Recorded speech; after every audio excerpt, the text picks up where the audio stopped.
Things were really looking up in about September of 2020, and then we got shut down again. And it's really hard to be open air dining in Spokane in December. Well, 2 years after the pandemic began, restaurants in Spokane still struggling to keep their doors open. Good evening and thank you for joining us for KREM 2 News at 5 tonight. I'm Mark Hanrahan. And I'm Whitney Ward. Thank you for being here. Lisa Emery is the owner of the Swinging Doors. Today she joined a roundtable discussion with other restaurant leaders from all across Washington, and it was led by Senator Maria Cantwell. She talked about the number of hurdles she has had to jump over to keep her staff working at the doors of the Swinging Doors open to customers. KREM 2's Janelle Finch sat down with her after the meeting this afternoon. Janelle? That's right. Lisa Emery told me she felt her business was just about to get its head above water, but the Omicron surge makes it feel like it's 2020 all over again. Today, Emery and other Washington restaurant leaders were able to speak directly to Senator Cantwell and share their struggles of the last 2 years in hopes of additional future COVID relief. Of the over 7,000 restaurants that applied for the 2021 Restaurant Revitalization Fund program, only 3,200 Washington restaurants secured relief funds before it ran out.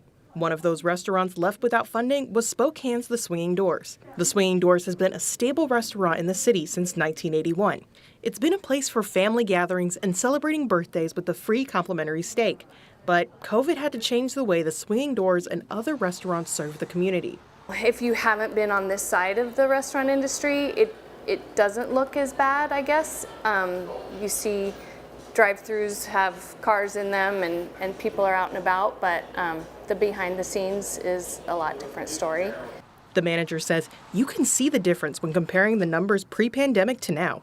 We lost over $1 million in 2020 versus 2019. According to the state, over 2,300 Washington restaurants permanently closed in the first year of the pandemic. Restaurant managers say hardships include keeping up with staff wages, maintaining COVID safety accommodations, and going months without profit. We're getting to the end of our rope a little bit.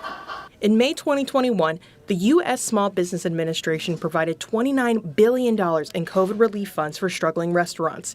Despite meeting the qualifications for the relief, the Swinging Doors was denied funding. The manager says when it comes to getting a potential second round of help, restaurants need it now. We're being told that it'll be, April before things start to get better, and not many restaurants can wait that long. Management at the Swinging Doors says if there is additional relief granted, they'll use the money to pay back some of the expenses they spent to keep the doors open. Some of those expenses included tents and gas tanks to accommodate outdoor seating and installation of an air purifying system that destroys bacteria and viruses. Senator Cantwell says she plans to take the story she heard today back to the Senate committee and secure funding for those restaurants in need within the next 60 days. In the newsroom, Janelle Finch, KREM 2 News. Well, thank you very much. The Idaho Department of Health and Welfare gave an update on how COVID is impacting its healthcare systems one day after crisis standards of care was put back into place for Idaho's 3 southern districts. That decision came after a high number of staff were out due to positive COVID-19 tests or exposures to COVID-19. The Department of Health and Welfare also said case numbers are going in the wrong direction. The situation with the healthcare systems for the rest of the state remains very fragile. If current trends continue, I expect that crisis standards of care will be activated in additional areas of the state. North Idaho is not enacting crisis standards of care at this time. However, healthcare officials caution that could change if those trends continue. And the Washington State Hospital Association gave an update today on how COVID is continuing to affect the state's healthcare system. Here in Spokane County, hospitals are seeing sharp increases. Our Ian Smay listened to that press conference today. He's joining us live with the latest. Ian. Hospital leaders said hospitalizations statewide are still increasing, but at a slower rate than previous weeks. But when it comes to Spokane County, they say hospitalizations have seen a significant uptick in recent weeks. According to the Hospital Association's Executive Vice President, Taya Briley, Spokane County has seen a 23% increase in hospitalizations in the past week. Over the past 2 weeks, the number of people hospitalized with COVID-19 has doubled here in Spokane from about 80 patients to about 160 patients. This comes as hospitals across the entire state faced a tough week. Last week was an extremely rough week for all those in our state who needed access to life-saving hospital care. Hospitalizations were trending up and staff continued to call out sick because they had either contracted COVID or they were having to isolate due to exposure. Another worry for hospitals, especially those in eastern Washington, is the current situation unfolding in Idaho. Yesterday, the Idaho Department of Health and Welfare activated crisis standards of care in the state's 3 southern health districts. It is yet to activate these standards again in North Idaho, and the last time there were crisis standards activated, it had effects on hospitals in eastern Washington as they saw an increased demand in transfers or people coming from Idaho to Washington for treatment. Briley says they are prepared for North Idaho to also be in crisis standards. We are concerned that crisis standards will spread north in Idaho. In the prior crisis stage, when Idaho declared crisis standards of care, it began in the north and then spread south. And Washington hospitals were definitely affected.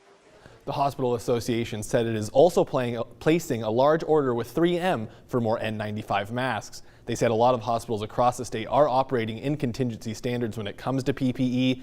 That means workers would use an N95 mask for an entire shift instead of changing it after each patient. One thing that Briley brought up was the effects of vaccines. She said since the vaccines were rolled out, about 90% of hospitalizations and deaths could have been prevented with a vaccine. In the newsroom, Ian Smay, KREM 2 News. Ian, thank you very much. The Spokane Special Victims Unit is investigating 2 attacks on women at Manito Park. So those attacks happened last Thursday morning. According to Spokane police, the man grabbed 2 different women at 2 different times there in the park. Police told KREM 2 they are actively investigating and exploring multiple leads, but they were not able to tell us more about exactly what happened. Anyone who may have witnessed those attacks or may have information, they're asked to please call Spokane Crime Check.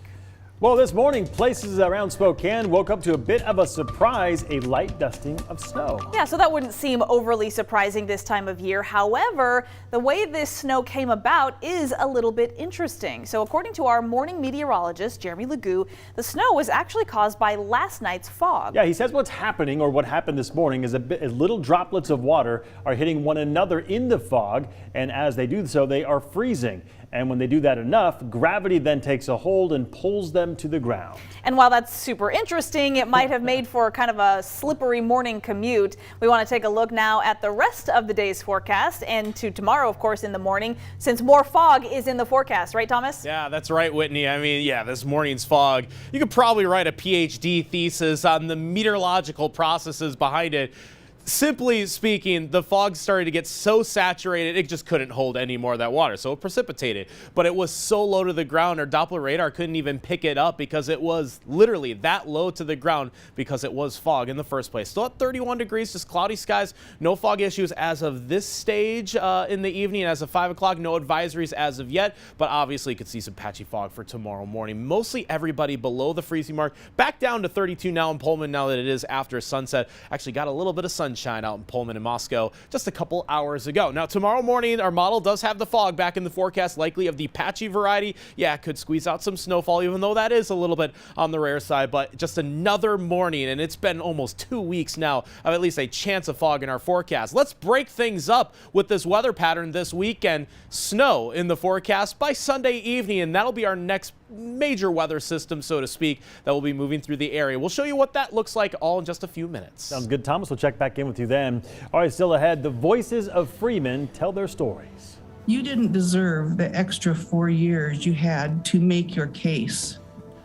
4 more years of pain and suffering for the people that you affected. Today, the survivors address the gunman in court. Their messages to him coming up.